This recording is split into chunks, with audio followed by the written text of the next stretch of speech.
excited. We've got a few old readings I've already done, and a new one that you haven't seen before that I'm excited. I actually just found out about it about 2 weeks ago, and so I'm excited to share that with you, but it's by an author that I don't think anybody will be surprised to hear read tonight. So I think we'll just go ahead and get started with the first one. As you'll remember from the first year that we did it, the first time we did this was The Night Before Christmas by Clement Seymour. Again, one of the classic Christmas stories. And since today is the 24th, the night before Christmas, again, it seemed pretty appropriate to be reading this. So it's a different edition, a bit more classical type of art throughout the book than we did the first year. If you remember, that was Lego, a little whimsical. This one's a bit more classical, as you can sort of already see from the cover page. So we'll go ahead and get started with The Night Before Christmas. So I'll hold it out so we can all enjoy the art together. It was the night before Christmas, when all through the house not a creature was stirring, not even a mouse. The stockings were hung by the chimney with care, in hopes that St. Nicholas soon would be there. The children were nestled, all snug in their beds, while visions of sugar plums danced in their heads. And Mama in her kerchief, and I in my cap, had just settled down for a long winter's nap. When out on the lawn there arose such a clatter, I sprang from my bed to see what was the matter. Away to the window I flew like a flash, tore open the shutters and threw up the sash. The moon on the breast of the new fallen snow gave a luster of midday to objects below. When what to my wondering eyes should appear but a miniature sleigh and 8 tiny reindeer. With a little old driver, so lively and quick, I knew in a moment it must be Saint Nick. More rapid than eagles his courses they came, and he whistled and shouted and called them by name. Now Dasher, now Dancer, now Prancer and Vixen, on Comet, on Cupid, on Donder and Blitzen.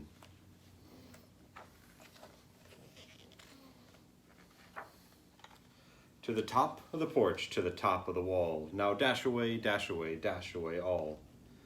As dry leaves before the wild hurricane fly, when they meet with an obstacle mount to the sky.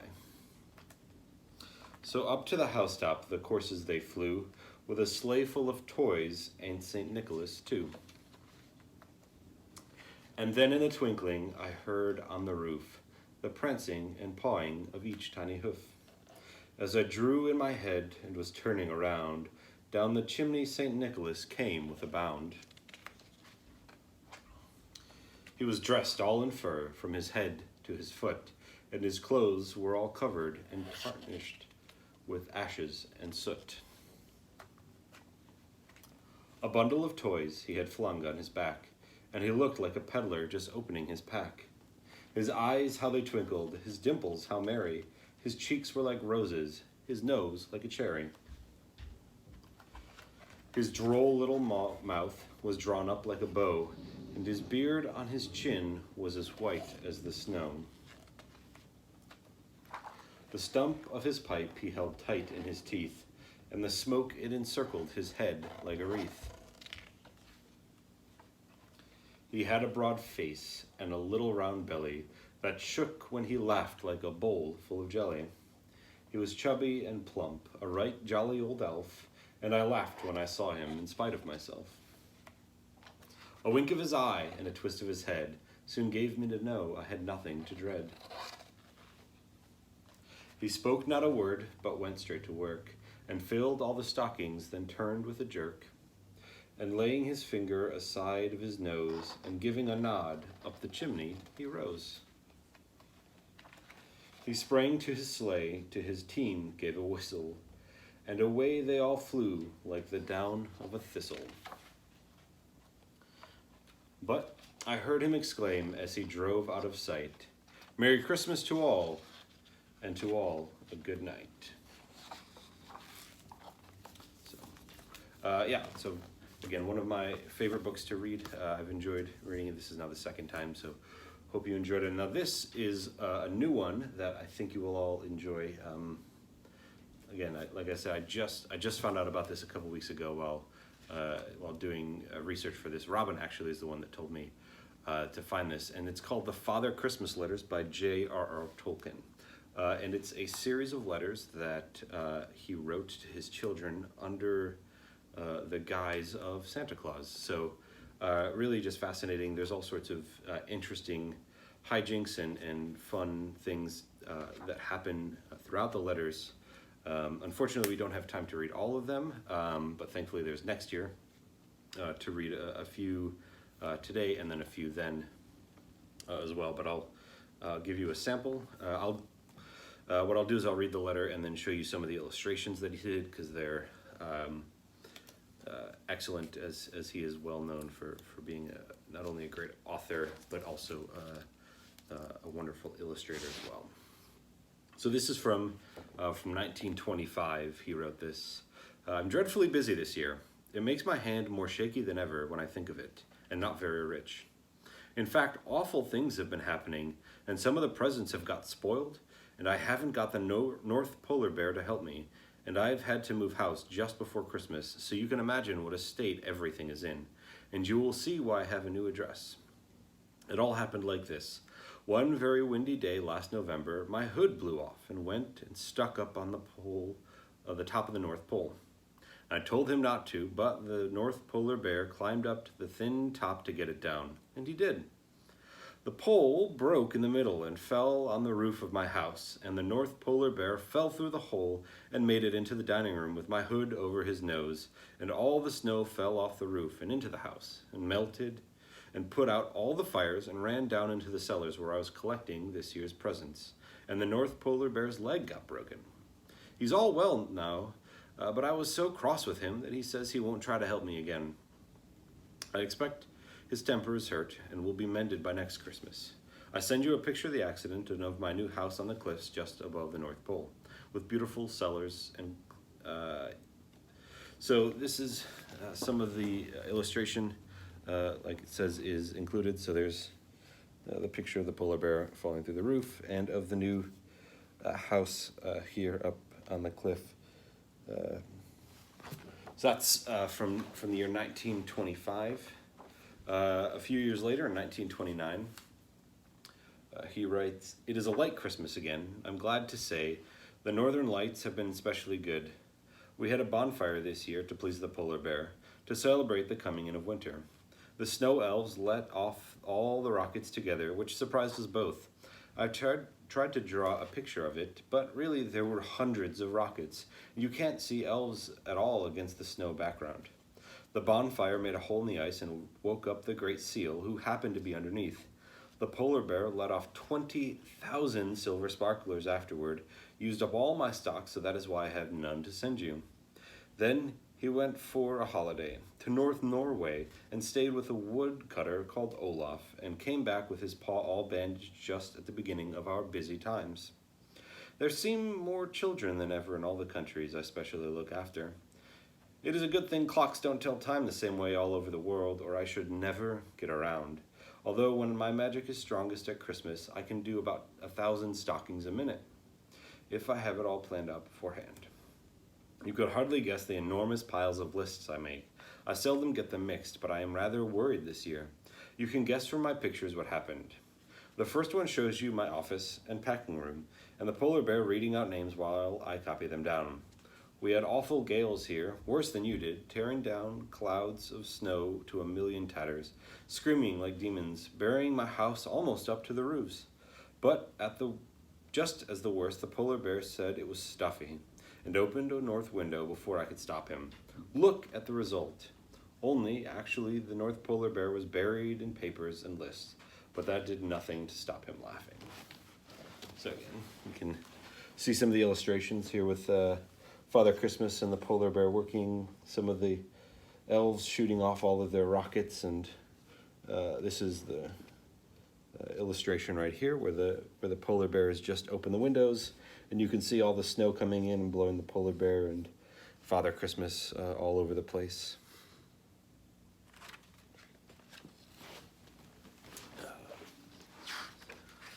And then in 1931, he says, "Here's my latest portrait, Father Christmas packing, 1931. If you find that not many of the things you asked for have come, and perhaps not quite so many as sometimes, remember that this Christmas all over the world there are a terrible number of poor and starving people.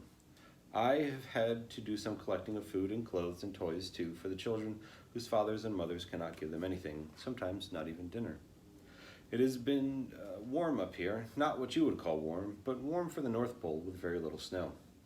The North Polar Bear has been lazy and sleepy as a result, and very slow over packing or any job except eating. He's enjoyed sampling and tasting the food parcels this year to see if they were fresh and good, he says. But that is not the worst. I should hardly feel it was Christmas if he didn't do something ridiculous. You'll never guess what he did this time. I sent him down into one of my cellars, the cracker hole we call it, where I keep thousands of boxes of crackers. I think you would like to see them, rows upon rows, all with their lids off to show you the kinds of colors. Well, I wanted 20 boxes and was busy sorting soldiers and farm things, so I sent him, and he was so lazy he took snowboys, who aren't even allowed to go down there, to help him. They started pulling crackers out of boxes, and he tried to box them, the boys' ears, I mean, and they dodged and fell over and let his candle fall right, poof, into my firework crackers and boxes of sparklers. I could hear the noise and smell the smell in the hall, and when I rushed down and saw nothing but smoke and fizzing stars, and an old polar bear was rolling all over the floor with sparks sizzling in his coat. He had quite a bear patch burned in his back. The snow boys roared with laughter and then ran away. They said it was a splendid sight, but they won't come to my party on St. Stephen's Day. They have had more than their share already. This is all drawn by the North Polar Bear. Don't you think he's getting better? Two of the polar bear's nephews have been staying here for some time. Paxu and Volkotuda. Fat and white hair, they say it means. They are fat-tummied polar cubs and are very funny, boxing one another and rolling about. But another time I shall have them on Boxing Day, and not just at packing time. I fell over them 14 times a day last week. And Valkotuka swallowed a ball of red string, thinking it was a cake, and he got it all wound up inside and had a tangled cough, and he couldn't sleep at night. But I thought it rather served him right for putting holly in my bed. It was the same cub that poured all the black ink yesterday into the fire to make night. It did, and a very smelly, smoky one. We lost Paxu all last Wednesday and found him Thursday morning asleep in a cupboard in the kitchen. He had eaten 2 whole puddings raw. They seemed to be growing up just like their uncle. Goodbye now. I shall soon be off on my travels once more. You need not believe any pictures you see of me in airplanes or motors. I cannot drive one, and I don't want to. They are too slow anyway, and not to mention they smell. They cannot compare with my own reindeer, which I have trained myself. They're all very well this year, and I expect my posts will be in very good time. I've got some new young ones this Christmas from Lapland. So here is the picture of Father Christmas that he drew for himself, and here is the picture of the polar bear and all of the firework crackers exploding in the cellar. Here is the picture of the polar bear that he drew himself, as well as a picture of a sunrise over the North Pole from Kaku, Paxu, and Volkotuka. And our last Father Christmas reading for this year is from 1936. So it says, I am sorry I cannot send you a very long letter to thank you, but I am sending you a picture which will explain a good deal. I do hope you will like what I'm bringing and will forgive any mistakes, and I hope nothing will still be wet. I am still so shaky and upset. I'm getting one of my elves to write a bit more about things. It says, I am Ilbereth. A lot of us, red and green elves, have got to live permanently at Cliff House and be trained in the packing business. It was Polar Bear's idea. He said, I'm going to have a record year and help Father Christmas to get so forward we can have some fun ourselves on Christmas Day. We have worked hard, and you will be surprised to hear that every single parcel was packed and numbered by Saturday last." Then Polar Bear said, "I'm tired. I'm going to have a hot bath and go to bed early." Well, you can see what happened. Father Christmas was taking a last look round in the English living room at about 10 o'clock when water poured through the ceiling and swamped everything. It was soon 6 inches deep on the floor. Polar Bear had simply got into the bath with both taps running and gone fast asleep with one hind paw on the overflow. He had been asleep 2 hours when we woke him. Father Christmas was really angry, but Polar Bear only said, "I did have a jolly dream. I dreamt I was diving off a melting iceberg and chasing seals." That made Father Christmas angrier, and Polar Bear said, "Well, draw a picture of it and ask those children if it's funny or not." So Father Christmas has, but he has begun to think it's funny, although very annoying. Now we have cleared up the mess and got the English presents repacked again, just in time. So here's here's the other picture. So as you can see, up here at the top is the Polar Bear taking his bath, and down under here is Father Christmas getting all sorts of annoyed at the water dripping all down him. So I think that's kind of funny. I don't know if you do, but I thought it was kind of funny that this Polar Bear fell asleep in the bath and then caused presents to get all wet and soggy. So that we'll get a few more of those in next year when we do the reading then. But to close out our night, I thought I would once again read from the Gospel of Luke, chapter 2, the story, which is really the whole reason we're doing any of this. In those days, a decree went out from Caesar Augustus that all the world should be registered. This was the first registration when Quirinius was governor of Syria, and all went to be registered in his own town.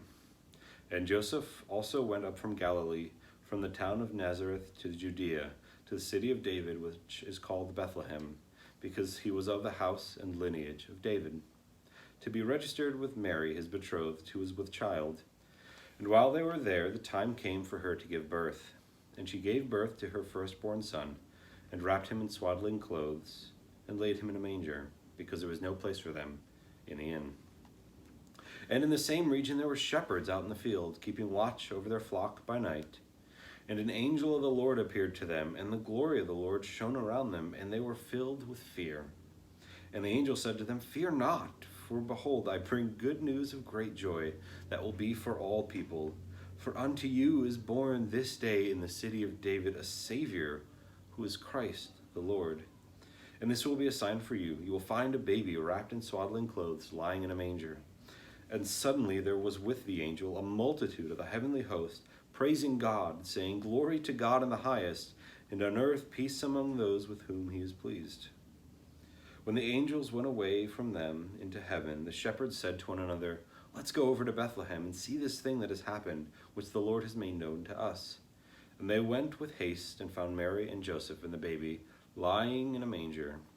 And when they saw it, they made known the saying that had been told to them concerning this child. And all who heard it wondered at what the shepherds told them. But Mary treasured up all these things, pondering them in her heart. And the shepherds returned, glorifying and praising God for all they had heard and seen, as it had been told to them. So thanks for tuning in to those of you that are here, especially to my family, which is glad that I would say to see you, but I'm glad that you get to see me, and we get to do this again this year, and I look forward to doing it again next year. And until then, have a happy Christmas, a happy New Year, and I will see you later.